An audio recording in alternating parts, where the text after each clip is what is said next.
My guest today is Dr. Tim Elmore. Tim has been married to his wife, Pam, for more than 40 years. He's the father of 2 adult children and a passionate advocate for developing the next generation of leaders. Professionally, he's the founder of Growing Leaders and has spent more than 4 decades helping organizations, schools, sports teams, and businesses build healthy leadership cultures. Having worked alongside John Maxwell since 1983, Tim has written 40 books. He has spoken to more than 500,000 leaders worldwide and has become one of the leading voices on generational leadership and workplace diversity. Tim, welcome to Delay the Decay. Dan, it's great to be with you. I can already tell we're going to have a fun conversation. Thank you so much. This is going to be a blast. I've known of you and have followed you for a while, and I'm just grateful for your influence. And I know you've got many more years to continue speaking and writing. So thank you for the way you've impacted me. Sure. Yeah. Yeah. You know, there's a question I start off all of my episodes with, and that is what's one habit or discipline that you've been fighting for or trying to work into your life lately to keep you moving up and to the right? Wow. That's a great question. There's actually, to be honest with you, there's actually a few that I have found the need. I have got to do this differently. So as you know, Dan, we're all aging, however old we are. And as I get older, I have found it's so easy to say, I got this, don't need to learn anymore. I've mastered this. I have 3 post-secondary degrees, blah, blah, blah. And so my habits are to ask better questions and to listen better. So I fully realize that sounds so elementary. It's like, Tim, is that all you got? Yeah, that's all I got. But let me tell you where it shows up, Dan, not only in the workplace where I find myself as a baby boomer, but I'm finding Gen Zers just coming into the workforce, Gen Alpha right behind them. And they're so different, or I should say, I'm so different than they are. It's easy to build a wall rather than a bridge. But when I get good at, rather than judging or correcting, but asking really good questions like, oh, what was your thought process behind that decision you just made? I don't think I would have thought to do that, or something like that. And then actively listening. We all know that's the right thing to do, but I bet you if listeners, you're like me, the older you get, harder it is to listen. In fact, John Wooden once said, the more I know, the harder it is to listen, because I think I know. That's right. So anyway, I'll stop right there. But that is something that is such a discipline with my own 2 adult children, even at Christmas or whatever. I'm finding myself, they don't need a talk or another nugget from Dad. They need Dad to listen. And when I listen, they feel valued. So that is so good. And thank you for hitting me right here. Because I do think the older, as you said, the older we get, the I think the more judgmental people can continue rather than being curious, right? Yeah. That's the opposite. Was it Stephen Covey that said that it's better to seek to understand rather than seek to be understood? Absolutely. Yeah, that's really what I'm talking about. And I regret to say that is a relatively new, I guess I'm better than I thought I was, but my daughter, Bethany, I adore her. She is 38 years old. But I'm telling you, we're not 2 peas in a pod. We are different. You know, every parent has a set of kids and one of them's a wild card. So she's our wild card. And I have had to work harder to make a connection than my son, for instance. But I'm telling you, I realized one holiday season, I got very upset with her because of something she said, which was completely inappropriate. And I got angry. And I realized later, Dan, I wasn't really angry. I was sad.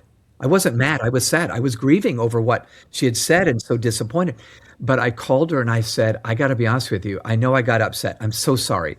I think I wasn't mad. I was sad. And I opened up and I said, I just want to stay connected to you. And I don't think I'm doing that. And then I said, you remember your Aunt Lisa and your Papa Skip, who is my dad? They did not finish well. My dad died and Lisa did not even want to talk at his funeral. And I do not want that to happen to my daughter and I. So anyway, we're talking more often and I'm pursuing her. But It's taking work and it's good for me. She's the sandpaper that's making me smoother and better in my leadership. That So, is awesome. Yeah, it's yeah, we've got to fight for those relationships. yes, We've yeah, got to we got to fight for them. Yeah, very it's true. good. And my wife has a saying that it's easier to get mad than to be sad, and Yeah, yeah, that's so true. that's a good Well, and word. do you mind if I offer one more thought? For No, me please. as a male, the masculine, not the feminine gender, anger is a lot more appropriate. I don't want to say, I'm grieving. What male wants to say that? But when that's the truth and you can get vulnerable with the people in front of you or the family that's in front of you and say, I guess I'm really sad and grieving right now. That feels feminine, but that may be exactly what's going on. So I guess what I'm saying is, male listeners out there, anger seems right because guys should get angry. Man, we're men. But I think sometimes we need to surprise everyone and say, I guess I'm a little sad right now Yeah, and I need to figure this out. Yeah. that's good. Why do you think it's so hard for males, especially older men, to be vulnerable? Yeah. Wow. Well, Well, first of all, there are male stereotypes in our American culture that do mm, not. So I have three. I wrote about this in a book I did called Soul Provider. Cowboys, playboys, and game boys. Those are the three appropriate male stereotypes. So, real quick, the cowboy is the John Wayne type, right? So, John Wayne is the ultimate male, albeit decades ago, but he's the strong, silent type. He did care about women and family, but at a distance and very reserved. And he was even kind of awkward with women, that sort of thing, but never got vulnerable. The playboy is more the James Bond type, right? You remember all the James Bond movies. He's suave and debonair, and he does express himself to women, maybe several in one film. But he's also a little distant emotionally. He's not vulnerable, right? And then the Game Boy, that's more the uh, Tony Stark type, from Iron Man, who again distant. If you think about it, you kind of like him. He's rich and suave and comes up with answers, but he has a hard time getting vulnerable. So I think we bought into those. That's what men should look like, and you and I both know, no, no, that's not at all. That's not what Jesus looked like when he walked this earth. He wept and he laughed. He was accused of partying one time mhm. by the Pharisees. That's right. As you're talking about these different avatars of men, and then you mentioned Jesus. Jesus was called meek, and like it's like I don't want to be have meek on my gravestone, but meek means power under control. That's right. Yeah. Power under control, And right? that's exactly what he was. He was all powerful, we know, Yes, but he didn't have to express it to kind of bully up on the person in front of him. Yeah, it's that's it's right. quite powerful. He's a great model. Yeah. Yeah. Well, we're going to talk a lot about generational leadership today. Okay. That's really one of your passions, and we're going to get into the book, A New Kind of Diversity. But first, I want to ask you about your newest book, The Future Begins with Z. And in this book, you explore how leaders can effectively engage and develop the next generation, specifically Generation Z, or the Zoomers, as they're called. And I did a little bit of research. The Generation Z was born, correct me if I'm wrong, between 1997 and 2012. So today they're between 14 years of age and 27 years of age. They make up 25% of the world's population. That blew me away. Yeah, Um, it's crazy. why did you write that book? Well, this may sound obvious to most listeners, but I continue to find managers, coaches, employers, even parents that were saying, kids today, I don't understand kids today. And then we would have they're always on their phones. They can't give you eye contact. They don't really talk well. And a lot of that was true. But in this book, The Future Begins with Z, and by the way, Dan, the subtitle is Nine Strategies to Lead Generation Z as they disrupt the workplace. They are disrupting the workplace. So I kind of took a challenger voice in this book. Yes, it's easy to conclude kids today. What's wrong with them, But I decided in the land of tomorrow, they're the native. I'm the immigrant, right? They're going toward a world I don't understand, and they seem to fit in fine. So I took the challenger voice and said, what if your greatest challenge, employer, is going to be your greatest solution to future challenges? And in the book, I don't think I'm some guru, but I researched what were the areas that were most troublesome for leaders, and I found 9. From attracting them to interviewing them to onboarding them, managing them, motivating them, offering hard feedback to them, which is so difficult because so many seem fragile, and some are. But this book was so fun to write because I learned as I wrote. I did qualitative research, 21 focus groups with Gen Zers from California to Georgia, and then quantitative research. I surveyed 2,000 and fell in love with this new generation of employee and student for that matter.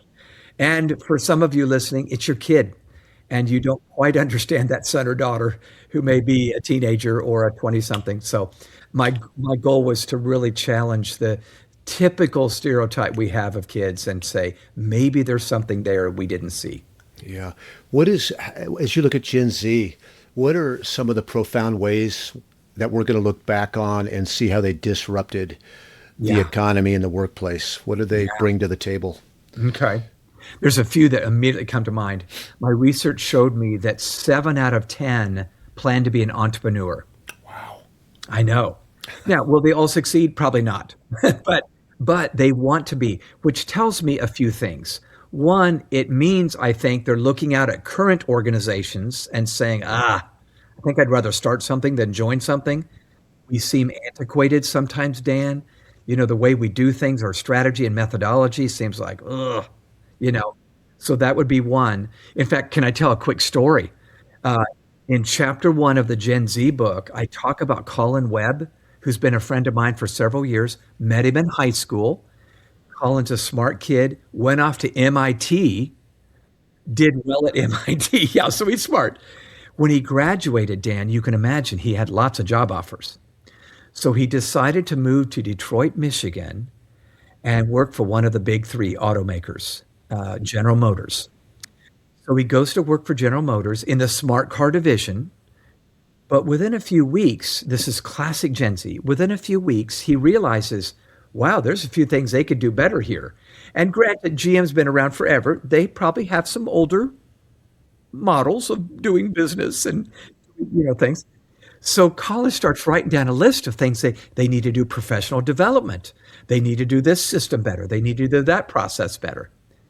Well, he takes these ideas to a supervisor, and you can imagine they were not met with excitement. He's 22, and the guy in charge is 52. Yeah. So he's told he didn't get paid to come here and come up with new ideas. Keep your head down, keep your nose to the grindstone, just do the work I've asked you to do. Well, Colin, I'm sure, said, yes, sir. But he went back to his workstation, and he had different ideas. Dan, he emails the CEO of General Motors. Good for him. Mary Barra. Wow. It's Mary. It's Colin. We haven't met yet, but I have some ideas. I just started 3 weeks ago or whatever. And he starts listing the ideas in his email. Mary gets back to him the same day and says, Colin, these are actually really good ideas.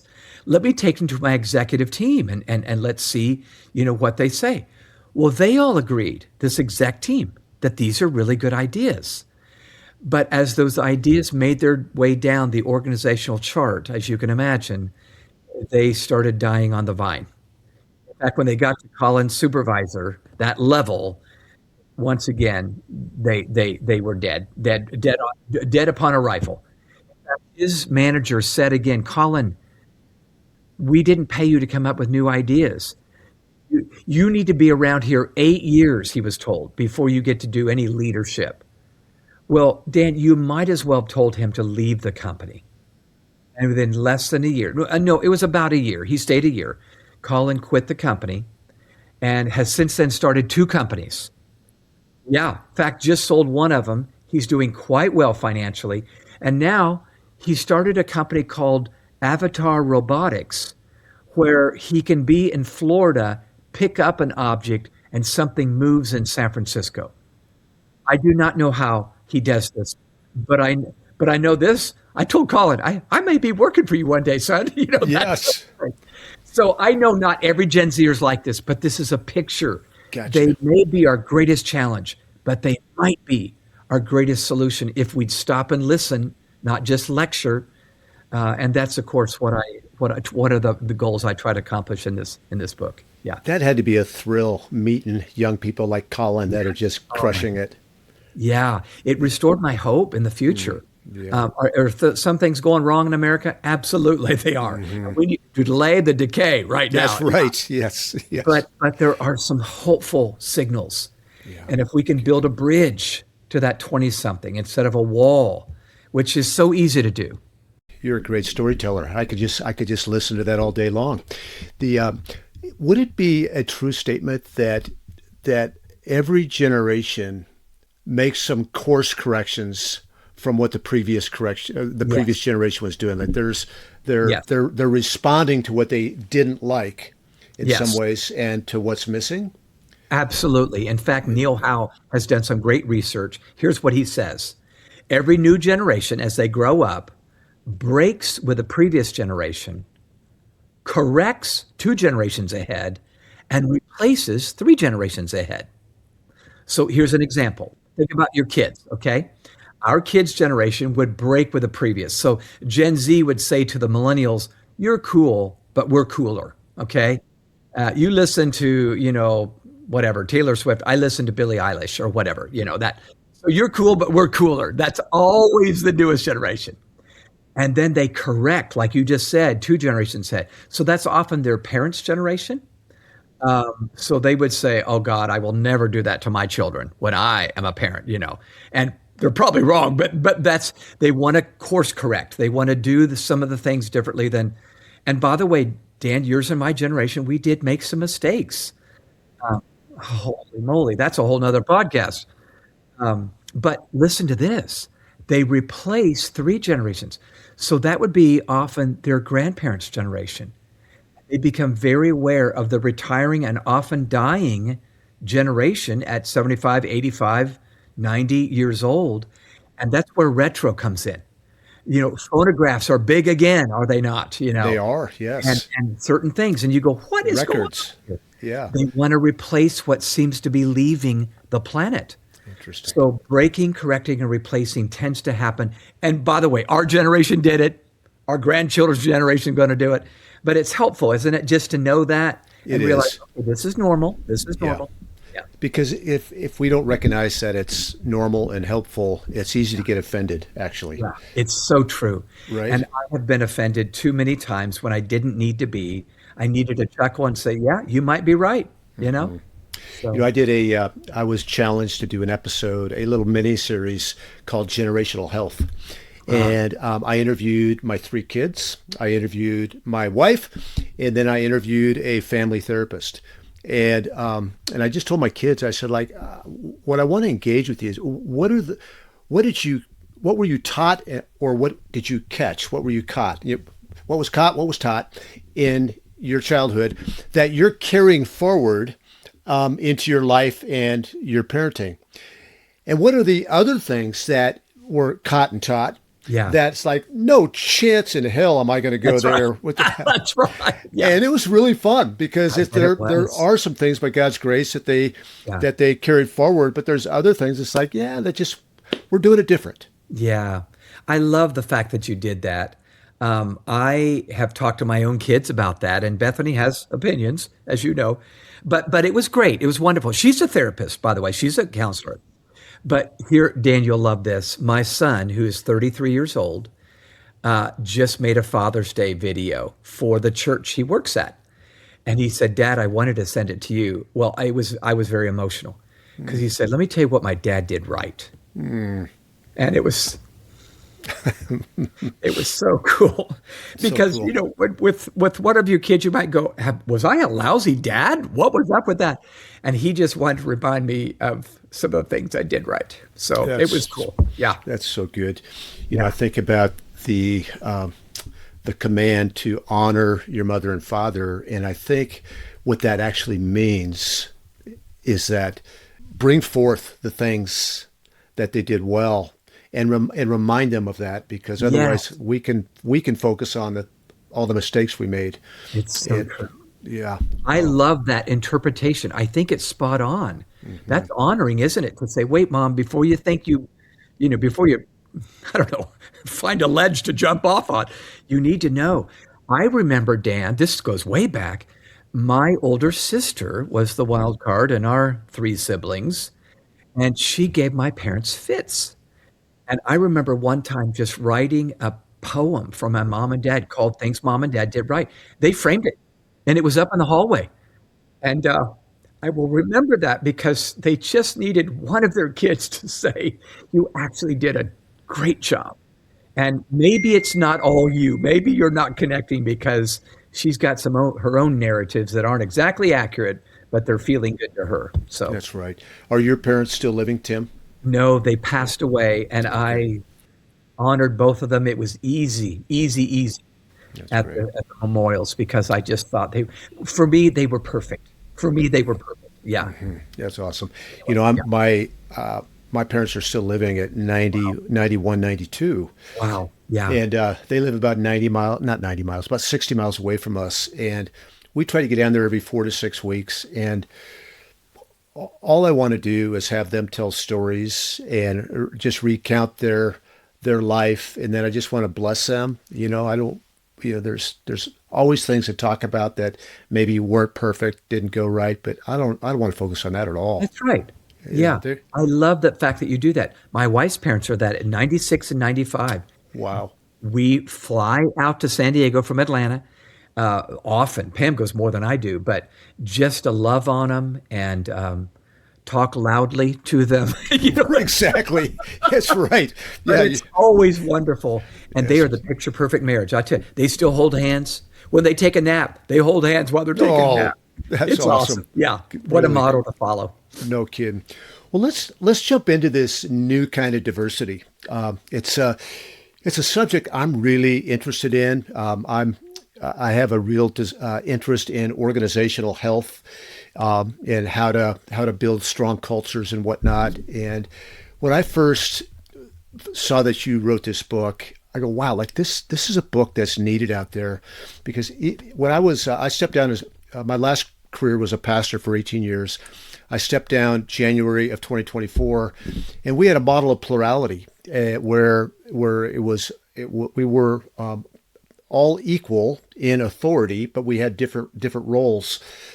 And it was a challenge, actually, to know how to bless and motivate and lead, and to be led by Yes. younger leaders. Yes. And I've wanted to write on that. And then I found out, like, wow, this book is out there. And so I want to explore that with you today. What First of all, what is it about? I haven't really Yeah. tipped the scale on that. And why did you write that? A new kind Yeah. of diversity. Okay. Sure. I'll Yeah. try to make this a Reader's Digest version of an answer here. Um, well, first and foremost, I wrote it because I found myself either speaking at different companies or organizations or sports teams, and there was just a divide. In fact, you had Dayton Moore, I think, on your podcast. Dayton had me come out with the Kansas City Royals when he was with them for many, many years. And every year I talked to the coaches about this new generation of baseball player that was sitting in front of them that, couldn't give them eye contact, and was on their phone in between innings. I mean, it's just crazy. So, but more than that, I began to see the judgment that you referred to earlier, that the older generations always, always, always seem to think, we're going to hell in a handbasket. We're this, that, and the other, and so forth. But you know what, Dan? That's happened since Socrates. If you read his writings, he said, kids in my day are disrespectful to parents and, blah, blah, blah. And so it was, yeah, just crazy. So anyway, all that to say, another reason I wrote it was, even though the term generation gap is 60 plus years old, John Poppy, Look magazine editor back in the day, uh, coined the term generation gap. And it was the baby boomers that were the new kids on the block back then. But I believe the gap has gotten wider as the screens that are in our life have gone from public to private. So back in that day, you and I remember we had one screen in our house. It was a television set. And we all gathered round and watched I Love Lucy or the Dick Van Dyke Show or whatever, Brady Bunch or whatever. And we sat together, watched together, laughed together, talked together. We were together. Fast forward to today, we've all got our own screen in our hands. And we can be in echo chambers where our kids are on one complete set of platforms and we're on completely other. So the gap, you can see how the gap would just get big. It doesn't mean we don't like each other. It just means we have so little in common unless we fight for each other and fight for our family and fight for our marriages. So yeah. And our companies, we need to fight for our companies because we're on different platforms at work. Yeah. Yeah. We've talked about some of the personality traits, some of the habits and disciplines that create discord amongst generations. Everything from the screens to different music, different way of doing things. What are some of the most common things that you see that create discord in the workplace? In chapter 1 of the Generation Z book, I identify a gigantic one. Maybe this will be the only answer you need. We can talk about it, but I believe this newest generation brings not only new stuff, every new generation brings new stuff, but they bring what I call the Peter Pan paradox. The Peter Pan paradox. So we've been talking about the Peter Pan syndrome for a long time. The kids don't seem to want to grow up. Here's the Peter Pan paradox. First of all, let me remind listeners of the character Peter Pan. We all remember the movie or the play or the book or whatever. Peter Pan is this winsome character that can fly over London, right? Sprinkle pixie dust on everything and make magical things happen. The other side of the coin, of course, was he didn't want to grow up. He wanted to live in Neverland where boys don't have to become men, kids don't have to become adults. So I believe in our culture today, Dan, something magic and tragic is going on at the same time. The magical thing is, I believe the age of authority seems to be going down. Without a title or a badge, young people come in knowing stuff that their boss doesn't know. They're intuitive about AI. They are so smart about smart technology. And I think I read 42% of companies in America are leveraging their Gen Zers to help them with AI because they learned it writing the Macbeth paper back in high school or college or whatever. So the age of authority going down, that can be frustrating enough if you think about it, that the kid coming in knows all these things, doggone it, what's going on, So that in itself is frustrating. But when you say, in addition to the age of authority going down, the age of maturity is going up. And I have lost count of the number of employers that have said to me, 26 is the new 18. You follow that. What we once expected at 18, you're a man now, you're a woman now, let's take initiative, let's take responsibility. It's happening later and later. They're not dumb, they're not bad. It's just the social and emotional maturation is happening later. That's a fact. It's not a judgment. It's a fact. So kids are getting married later, kids are having babies later, everything's just delayed. Now, it doesn't make it wrong, but it does give a boss a little something to reckon with when they come in maybe feeling like, pardon my French, like a snot-nosed, arrogant kid, but they do know something and I ought to be listening. But then I'm so frustrated that they seem to be socially immature. And I go, hey, look at me. Now, maybe I'm overspeaking, but here's what I say to leaders. The Peter Pan paradox tells me I'm going to have to listen more than I ever used to listen to that young person, but I'm going to have to coach more than I ever used to coach. Both are true. That's good. Yeah. So I don't know if this is what you had in mind, but the picture you just painted, that the age of maturity is going up and the age of authority is going down, and that's creating a massive gap. And does that describe the generation? Yeah, gap? For sure. No doubt about it. And because iterations of technology happen so rapidly now, you can just see how the youngest are going to adapt to it much more quickly than the older ones. Doesn't mean we can't, but I think you would agree. It's harder for us to change than it is for a 20-year-old to change. They're going, man, I haven't been very long in that anyway. So let's bring it on, So yes, I think you're absolutely right in your conclusion there, Dan. So how do you coach a Gen Zer, a Zoomer? If they feel like they've got all the answers, they've arrived, they want to be in control, and maybe initially they're not coachable. How do you come alongside them in a way that you're not squelching their giftedness or taking away whatever authority they have? Yeah. Good question. Let me try to assemble my thoughts into something that's digestible. Mm-hmm. First and foremost, I would say to parents, employers, coaches, build the relationship first.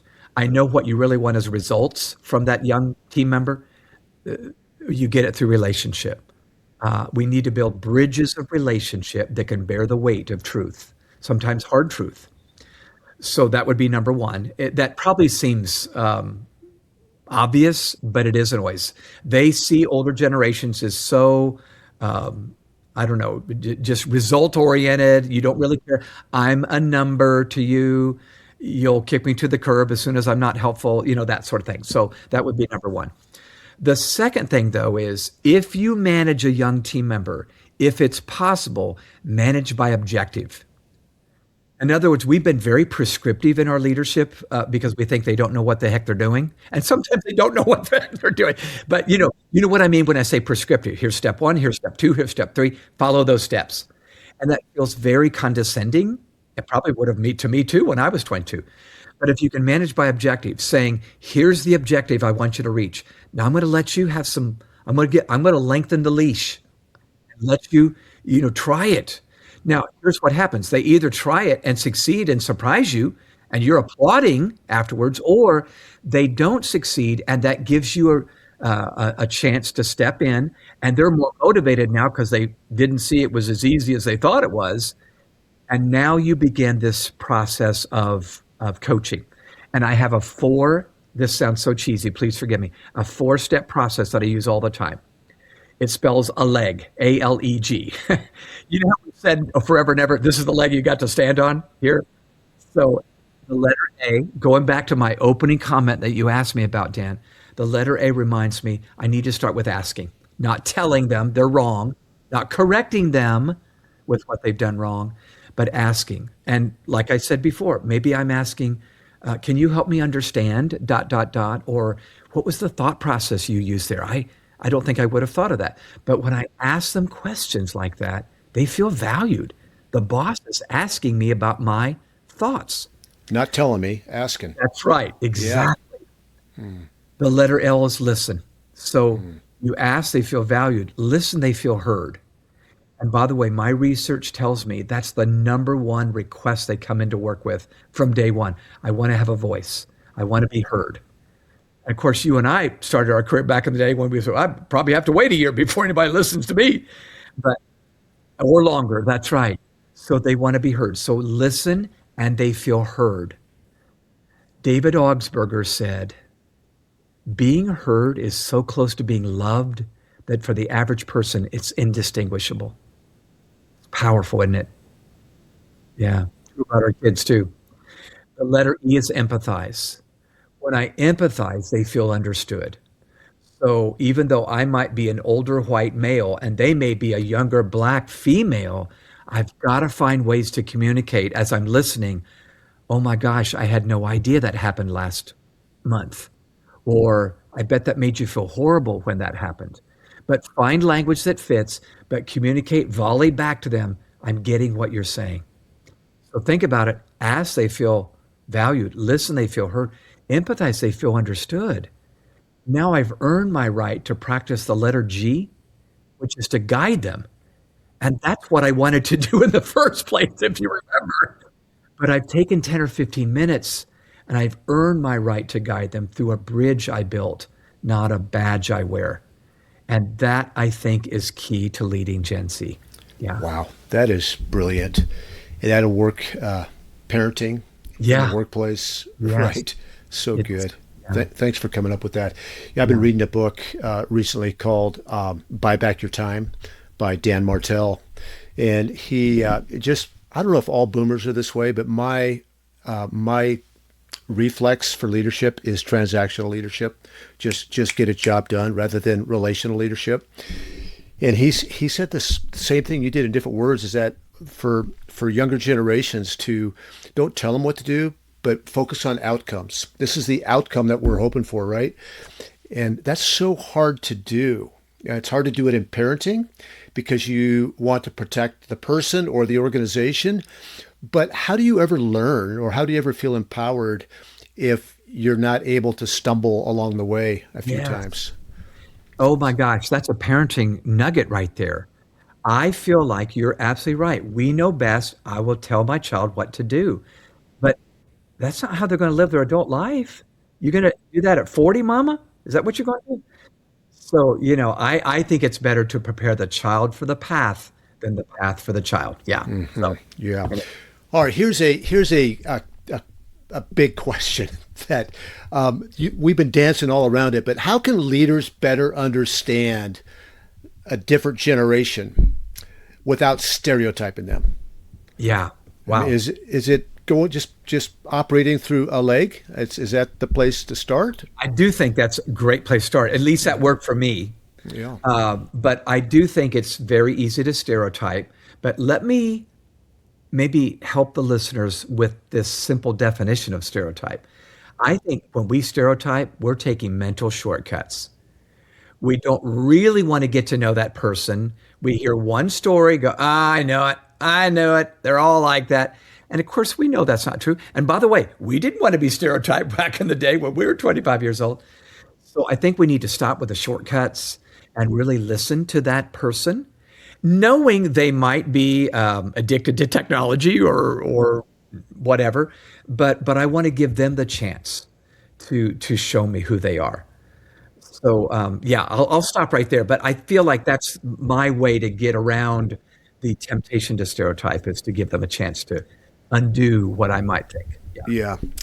Yeah. Let's talk about I almost said senior leader, but I'm not sure that's a helpful term. But let's talk about a founder, about a CEO, about a president, a managing director, where they've been around for 30 years. They're contemplating retirement or selling the company, and they've got young people coming up behind them.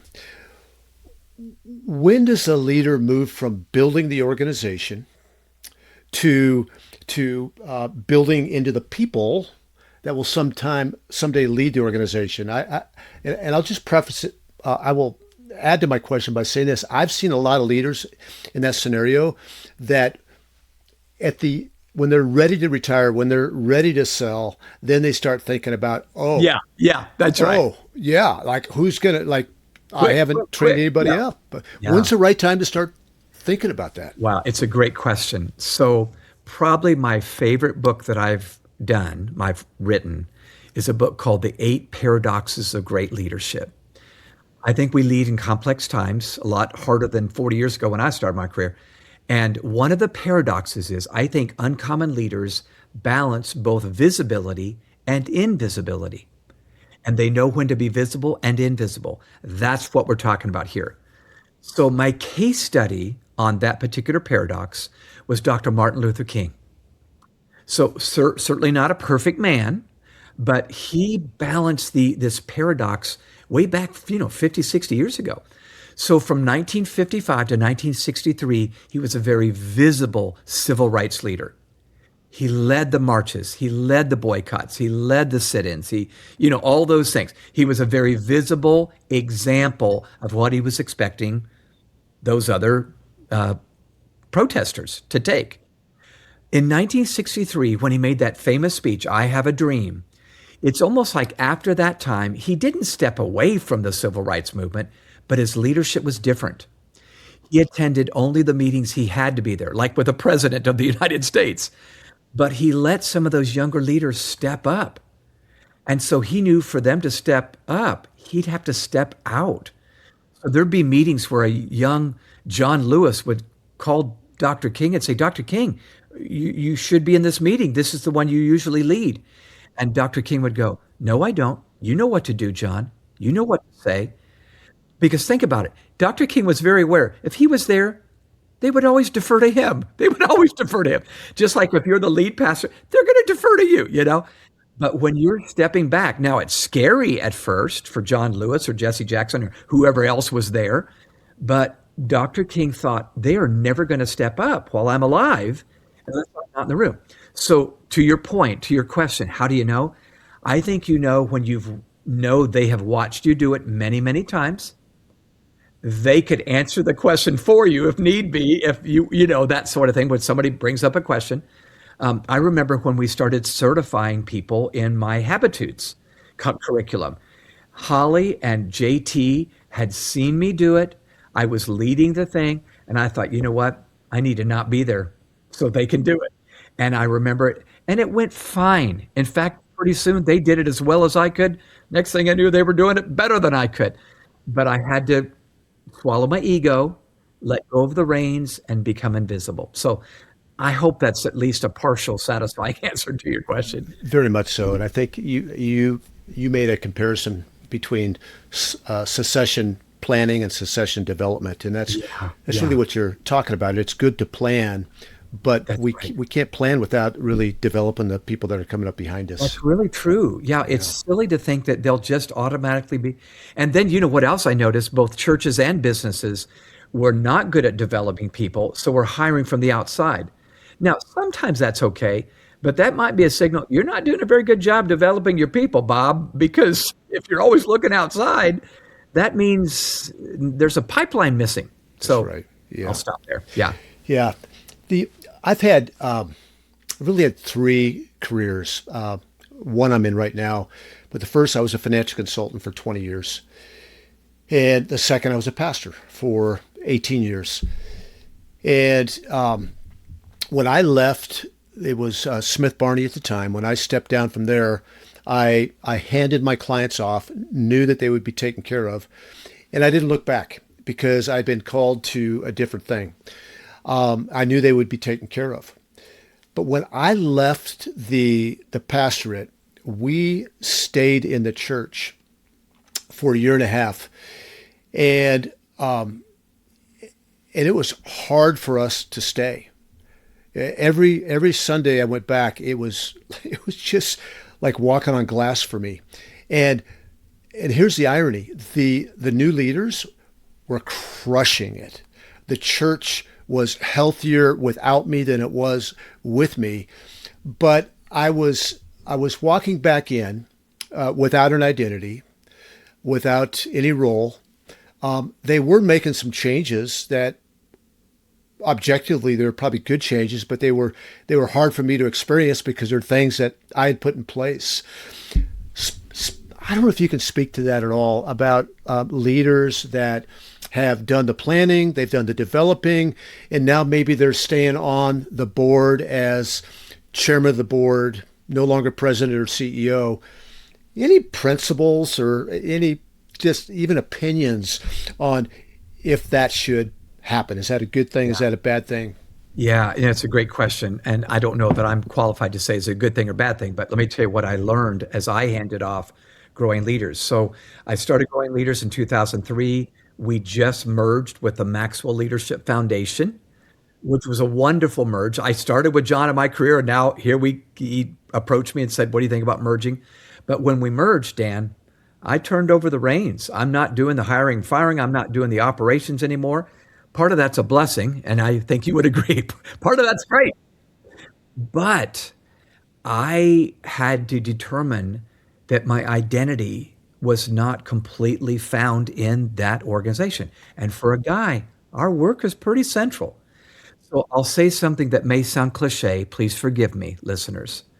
But you need to make sure your identity is sunk into something that cannot be taken away. And if you're a man of faith or a woman of faith listening, you know what that is. Your faith in Christ, your faith in Jesus. That cannot be taken away. But for me, my work was very important. It was a little bit hard, but I knew this was coming, Dad. So I kept working to, no, no, no, no, it's this and this and this. And by the way, I'm not married to my job. I'm married to my wife. So those were key things. Identity is the issue I'm talking about, making sure that it is derived and founded upon roots that cannot be pulled out, that you just can't take it away, like a job or like a president role or a CEO role or a founder role or whatever. So, yeah. Yeah, that's so helpful. Yeah, I was shocked actually because I preached one of my just like things that I hammered on is identity in Christ, not identity in not the secondary identities, which are good, husband, dad, brother, son, all of that, but in who we are in Christ. And but when I walked away, I went, oh my goodness, I had more identity in my role than I thought I did. And I think that's something that we could really lean into, founders, CEOs, lead pastors that are getting ready to step down, is encouraging them that way. It was hard for me. I just gave you the right answer, but I'm telling you, it was hard. I wasn't being invited to meetings anymore. I'd raise my hand and say, I know the answer, and nobody called on me anymore. Now, I think there's a respect, of course, and just like for you. But boy, I had to it was a test of where's my identity? Where's my faith? And I had to make sure I got that back in place. Yeah. Yeah. Have you written anything on transitions from the standpoint of just what we're talking about, identity, how to transition well? Or is everything you're writing really about transitions? Well, yeah, in many ways it is. I would say nothing specific. Like I have not done a whole book on transitions, but I think if anybody went to Amazon, they could find some good books. I do know that within so many of my books, we're almost always in some junction. So I did a book. I don't know if you've ever heard of Habitudes.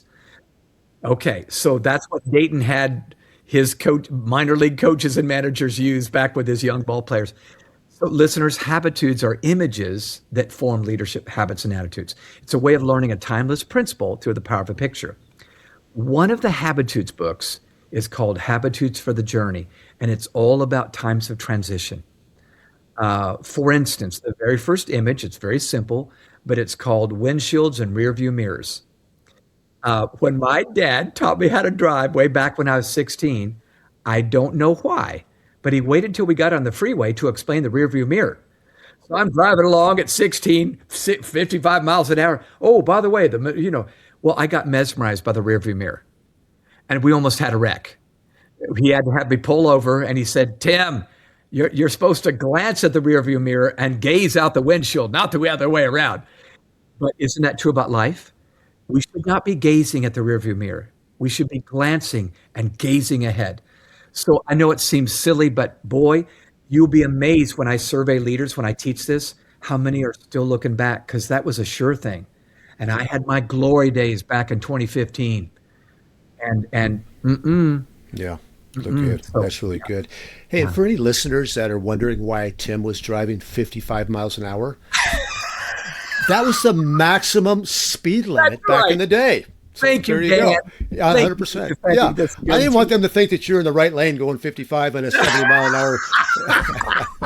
That's right. I appreciate that history lesson.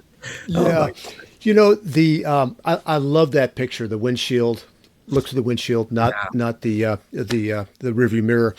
There's a principle, however, that I heard recently, and it's this: that in every transition, there's loss. There's loss, and oftentimes we're not prepared for that. Whether it be marrying off our daughter, sending a kid to college, sending a child to kindergarten for the first time. We're so excited about all those milestones, changing jobs, but we are leaving a piece of us behind, and the relationships are oftentimes not going to be the same. And it's good to acknowledge that, isn't it? It's powerful. You just said a mouthful. And I think what I'm hearing you say is, it's not that people hate change or hate new things. They often love them, but they don't like losing what we had. and there's often no way to hold on to both. You've got to somehow grab one. But you're right, we fear loss, we grieve loss, and we have to reckon that for sure. Yeah. Well, you've known John Maxwell for a number of years. Yeah. You've served right alongside him. And Maxwell said that managers treat everyone the same Yeah. and leaders treat everyone differently. Yeah. Tell me about this chess versus checkers Yeah. principle in leadership and how it applies. Yeah. Well, that's exactly what it's about. So this is another one of the Habitudes, listeners. It's an image. So you picture a big photograph of a chessboard with somebody playing the rook or whatever.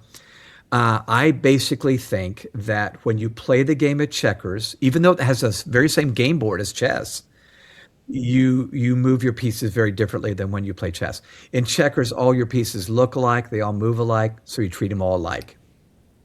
In chess, if you have any hope of winning the game, you have to know what each piece can do. That a bishop does this, and a rook does this, and a knight does this, and a queen. Only in knowing the strength of each piece can you win. I think mediocre leaders, or managers rather, to John Maxwell's point, treat everybody alike, and they get average performance. Great leaders play chess in the relationships of their life. They connect with others at the uniqueness of their strength, their personality, and their generation. And those people flourish. And John did that for me. He didn't call it chess and checkers. I came up with that years later. But John knew how to push my buttons and motivate me. And then Dan, it was different. And Cheryl, it was different. Steve, it was different.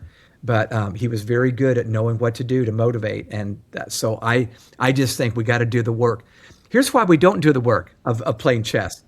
It's harder to play chess than checkers. Yes. It takes longer to play chess than checkers. We don't want to put in the time and effort. That's the problem. Yeah.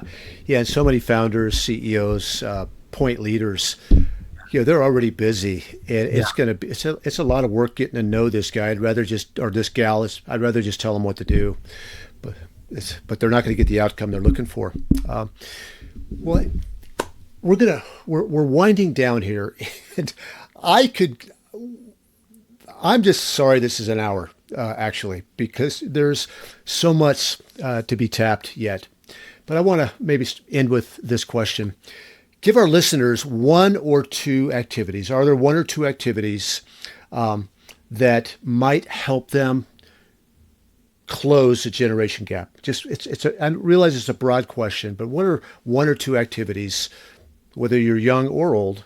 Actually, I'm going to change it. I feel like the onus is on the older leader to take the lead and develop the next generation. So what's one or two team activities that might close this generation gap? Yeah, I've got a couple that might be helpful, and they're both doable and free.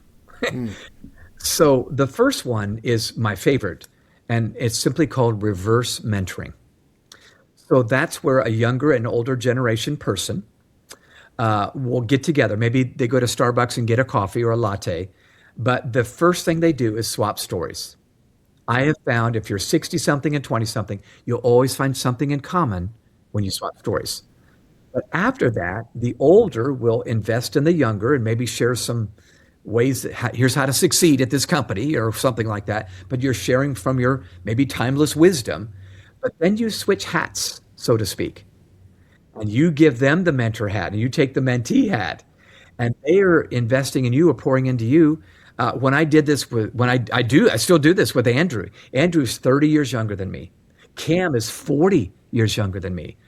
They'll usually share some new app they just got on their phone and how we can use it at the organization, or maybe they're helping me with keynote slides or whatever. But my point is they've got strengths I don't have. And so you go into the meeting ready to teach and learn. You check your ego and your logo at the door. You're humans. You're not people working to this place and you got a badge on it. Forget that. So I'm telling you, reverse mentoring has revolutionized my life. I'm much more humble. I'm much more curious. I'm much more respectful than I was. So reverse mentoring, find somebody younger or older and get together and say, could we do this reverse mentoring thing? The second activity, Dan, is something I simply call ditch the niche. So we find ourselves in niches naturally at church or work or in the neighborhood. You find people that, look like you, old like you, talk like you, vote like you. That these are my people. I don't have to work very hard. These are my people. I think we made great strides forward when we had meetings where invited people from all four of the generations that were at our office, and they were a part of. So when I did the book, A New Kind of Diversity on multiple generations, I had a Gen Zer, a millennial, a Gen Xer, and a boomer.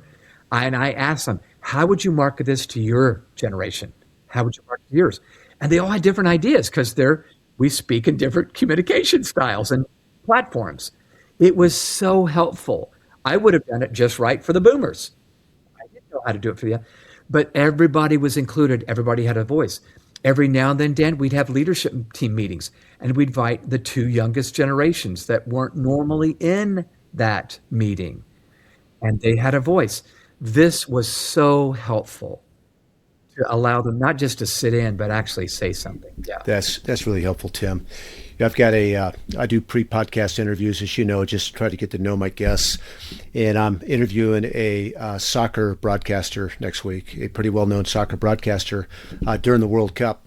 And this guy's 25 years old, and he's crushing it. And what I felt like we would never connect if it wasn't for our mutual love of soccer. And I think looking for things that we have in common with other generations is helpful as well, isn't it? I think so too. And that to my point. You found soccer. You have that in common. Doesn't matter how old you are. Yeah. Yeah. That's good. True. Yeah. When Dayton Moore, we talked about him. Dayton was the president and GM of the Kansas City Royals when they went to the World Series twice and won it once. He's now with the Texas Rangers. And that's how we ended up together. And Dayton Moore, like, you are one of Dayton's primary mentors. And one of the truth bombs that he shared with me that you dripped on him was to see his baseball players, to see these young men that are coming up, not as second basemen, pitchers, catchers, a way to win a World Series, but as someone's son, as a dad, as a husband, to see their humanity. And that just, it seems obvious, but for those of us that just want to get the job done and we're more transactional, oftentimes we look past the humanity of the people that work with us. It's so true. When I began to see my 20-somethings that just irritated me or frustrated me, and I began to think, that young gal's mama is probably praying for her right now. That she doesn't mess up and that she wins. I'm telling you, it does change the way you lead.